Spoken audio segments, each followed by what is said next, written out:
ఆంధ్రప్రదేశ్ సామూహిక నిర్వహణ ప్రకృతి వ్యవసాయ సాగుకు సంబంధించి బహిర్గత విత్త సహాయ సంస్థ ఫలితాల ఆధారిత రిజల్ట్ బేస్డ్ లోన్ అండి 2020-25 కాల వ్యవధి కోసం మంజూరు చేసిన వాళ్ళెవరు? మరి రాష్ట్రంలో ప్రకృతి వ్యవసాయ సాగును ప్రోత్సహించడానికి 2020-25 మధ్య కాలానికి ఒక external aided project result based loan ఇచ్చిందండి. ఎవరు వాళ్ళు అని అడిగినానమ్మా.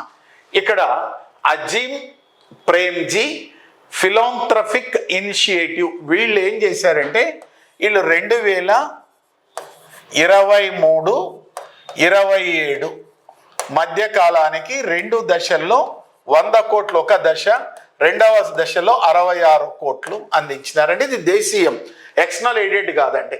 Azeem Premji philanthropic initiative వాళ్ళు ఏం చేశారంటే 2023-27 మధ్య కాలంలో రాష్ట్రంలో కమ్యూనిటీ వ్యవసాయ సాగును ప్రోత్సహించడానికి మొదటి దశలో 100 కోట్లు, రెండవ దశలో 66 కోట్లు ఆర్థిక సహాయం అందిస్తున్నారండి, ఉచితంగా అందిస్తున్నారు.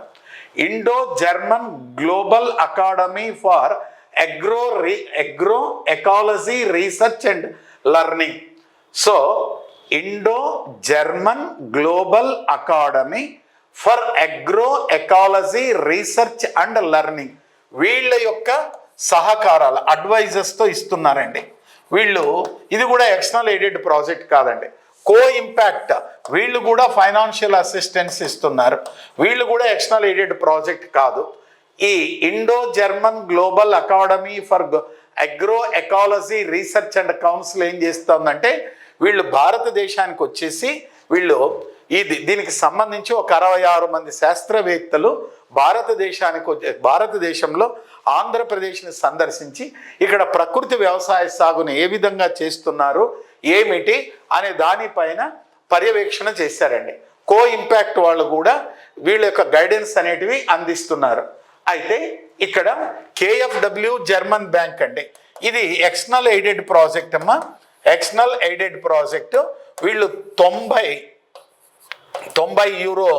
మిలియన్లని రుణముగా అందిస్తున్నారండి. ఫలితాల ఆధారిత రుణాలు వీళ్ళు ఏం చేస్తారంటే ఆంధ్రప్రదేశ్లో AP community self natural farming అండి.